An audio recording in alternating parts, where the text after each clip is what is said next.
ఉద్యోగాలలో ఏకంగా 80% ఉద్యోగాలు నా నా నా నా నేను పిలుచుకుంటా ఉన్నా. నా ఎస్సీలు, నా ఎస్టీలు, నా బీసీలు, నా మైనారిటీలు అని చెప్పి ఏకంగా 80% ఉద్యోగాలు ఆ వర్గాలకే దక్కాయి అనంటే ఆలోచన చేయమని కోరుతా ఉన్నా.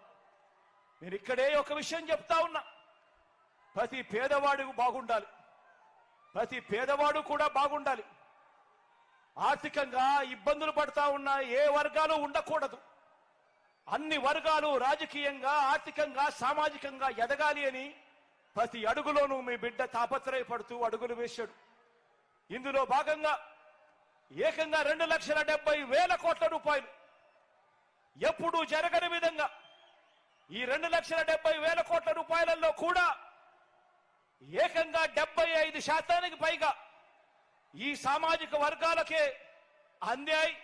మీ బిడ్డ బటన్ నొక్కడం, నేరుగా నా అక్క చెల్లెమ్మల కుటుంబాల ఖాతాల్లోకి వెళ్ళిపోవడం. ఎక్కడ లంచాలు అడిగేవాడు లేడు, ఎక్కడ వివక్షకు చోటు లేదు. ప్రతి పేదవాడికి కూడా అండగా తోడుగా ఉంటూ అడుగులు పడ్డాయి. ఇక్కడే ఒక విషయం మరొకటి కూడా చెప్పాలి. ఇక్కడే పేదరికానికి కులం ఉండదు. పేదరికానికి కులం ఉండదు అని చెప్పి అగ్రవర్ణాలలో ఉన్న పేదలకు కూడా మంచి జరిగింది ఎప్పుడు అనంటే అది కూడా మీ బిడ్డ హయాంలోనే అని కూడా చెప్పడానికి కూడా గర్వపడతా ఉన్నా. ప్రతి అడుగులోనూ కూడా ఈ వ్యవస్థలోకి మార్పు తీసుకొచ్చే దిశగా అడుగులు పడ్డాయి. ఎవరు చూడని విధంగా, ఎప్పుడూ జరగని విధంగా విప్లవాత్మక మార్పులు చోటు చేసుకున్నాయి. అభివృద్ధిలో మొట్టమొదటిసారిగా వికేంద్రీకరణలో భాగంగా 3 రాజధానులు మొదలు మరో కొత్త 13 జిల్లాలు ఏర్పాటు చేయడం జరిగింది. ఎప్పుడు చూడని విధంగా 17 కొత్త మెడికల్ కాలేజీలు ఏర్పాటు చేస్తా ఉన్నాం. రాష్ట్రంలో ఎప్పుడు జరగని విధంగా కొత్తగా ఈ 58 నెలల కాలంలోనే మరో 16,000 కోట్ల రూపాయలు పెట్టి 4 సీపోర్ట్లు కడతా ఉన్నాం.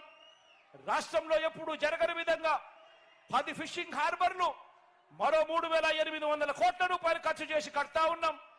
రాష్ట్రంలో ఎప్పుడు జరగని విధంగా 15,000 విలేజ్ వార్డు సెక్రటేరియట్లు ఈరోజు కనిపిస్తా ఉన్నాయి.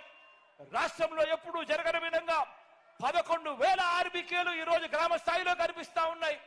రాష్ట్రంలో ఎప్పుడు జరగని విధంగా ఈరోజు 11,000 విలేజ్ క్లినిక్లు ఈరోజు గ్రామాలలోనే దర్శనమిచ్చే కార్యక్రమం జరుగుతా ఉన్నాయి అనంటే దేశ చరిత్రలో కూడా ఇది ఒక గొప్ప అధ్యాయంగా నిలిచిపోతుంది. రాష్ట్ర చరిత్రలో ఇది ఎప్పుడూ కూడా కని విని ఎరుగని ఘట్టము అని కూడా ఈ సందర్భంగా తెలియజేస్తూ ఈ 58 నెలల కాలంలోనే ఈ మార్పులన్నీ కూడా జరిగాయి అని చెప్పి కూడా ఆలోచన చేయమని చెప్పి ప్రతి ఒక్కరిని కూడా కోరుతా ఉన్నా. అందరూ కూడా ఆలోచన చేయమని అడుగుతా ఉన్నా.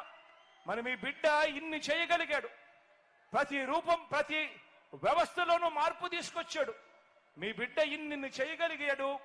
కానీ ఎందుకు 14 ఏళ్ళు ముఖ్యమంత్రిగా ఉన్న చంద్రబాబు నాయుడు గారు, 3 సార్లు ముఖ్యమంత్రి అయిన చంద్రబాబు నాయుడు గారు, 75 ఏళ్ల వయసున్న చంద్రబాబు నాయుడు గారు ఎందుకు చేయలేకపోయారు మీ బిడ్డ చేసినట్టుగా అన్నది ప్రతి ఒక్కరూ కూడా ఆలోచన చేయమని కోరుతా ఉన్నా. ఇదొక్కటే కాదు, మీ బిడ్డ తీసుకొచ్చిన ఇంకొక గొప్ప మార్పు ఏమిటో తెలుసా?